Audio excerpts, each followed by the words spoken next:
Hey everyone, welcome back to my channel. Today we're talking about Solo Leveling Season 2, Episode 8. If you've missed any previous episodes, the links are in the description. Let's jump right into the story. So far, we've seen Jinwoo return to the demon castle to find the elixir of life. On his way, he faces off against some demon knights. Just when he's about to defeat the last knight, something unexpected happens. The knight suddenly begs, "Don't kill me." Jinwoo removes the knight's helmet and sees that it's actually a girl. Jinwoo isn't happy. He says, "You attacked my army, and now you want me to let you live? Your friends are already dead."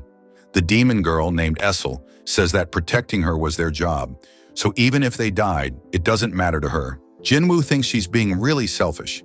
He decides to let her live and walks away. But when he turns his back, Essel tries to attack him. Luckily, Jinwoo's magic blocks the attack. Essel quickly apologizes and says, "Please don't kill me. I'll do whatever you want." Jinwoo then asks if she can get him a permit to reach the next floor of the castle. Essel says yes, her family has it, and she'll give it to him. She also knows where the permits for the other floors are. She promises to help him if he agrees not to hurt her or her family. Jinwoo looks at her seriously and asks, "Can I trust you?" Essel says she's telling the truth. Jinwoo agrees to spare her, but then he asks, "Who are you really?" Meanwhile, we see the island where the ant monster had flown to. It destroyed everything and killed a lot of people there. Back to Jinwoo. He asks Essel if she ever hears a voice in her head telling her to kill humans. Essel says no, but she does hear a different kind of voice that tells them to protect their territory. This shows that they're not like the usual dungeon monsters. Jinwoo then asks, "Since when have you been hearing this voice?" Essel replies, "Ever since we came here." Jinwoo is surprised. She explains that before this, they lived in the demon realm. Jinwoo asks, "What were you doing in the demon realm?" But just like what happened with Tusk earlier, Essel starts glitching again. She says, "We're getting ready for war, against an enemy so powerful that all demon lords will need to join forces." Then she suddenly says, "This information shouldn't be shared," and faints. Jinwoo understands he shouldn't ask her anything else for now. At the same time, there's a meeting happening at the Hunter Association. They reveal that 108 hunters were sent to fight the ant monster. Among them, 4 E rank, 1 C rank, and 1 B rank hunters died. In the end, an A rank hunter finally defeated the ant, meaning its power was at least A rank. Gunhee says the island the ant flew to is about 120 kilometers away from Jeju Island. If ants start flying properly, they could easily reach the mainland, so they must prepare quickly for the 4th Jeju Island raid. Back to Jinwoo again. Essel wakes up and takes him to her family's castle to get the permit. When her father sees Jinwoo, he gets scared because he can see Jinwoo's shadow army. Jinwoo tells him, "I promised Essel I won't hurt anyone if I get the permit." Essel's father thinks to himself, "This man killed Vulcan and Metso. We're no match for him." So he gives Jinwoo the permit and asks him to leave as soon as possible. But Jinwoo says he wants to take Essel with him for a while since she knows where the other floor permits are. He promises to keep her safe. Essel's father agrees. So Jinwoo finally reaches the 90th floor. Igris and Tank have also become stronger. Now Igris is as powerful as an S-rank hunter, and Tank is as strong as an A rank. Essel brought some gifts because after the 90th floor, Jinwoo will meet the strongest clans. If they can talk to these clans and ask for permits, it will make things easier. Jinwoo says, "If I were weak, your father wouldn't have even talked to me. That's just how the world works." He adds, "I'll defeat all the other clans except yours and make your Radaru clan #1. Essel asks, "Why would you do all this for me?" Jinwoo replies, "Because I like you." Essel blushes hearing this. Actually, Jinwoo sees Essel like a friend, similar to Jinho. He quickly becomes friends with simple, innocent people like her. Jinwoo tells Essel to go back because the next floors have very strong enemies, but Essel shares the locations of the remaining permits and says she wants to come with him to see how strong he can get. Jinwoo agrees to take her along. On the next floors, Jinwoo fights even stronger demons, but keeps clearing floors one by one, up to the 97th floor.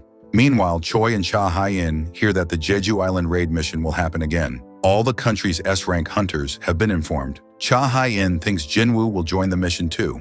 Choi says that Japan, the neighboring country, will also help because if the ants learn to fly well, they could attack Japan too. So everyone needs to work together to stop this threat at its source. To plan the battle, a hunter from Japan's top guild is coming to Korea. Back to Jinwoo. He reaches the 100th and final floor, where he faces the demon lord Baran.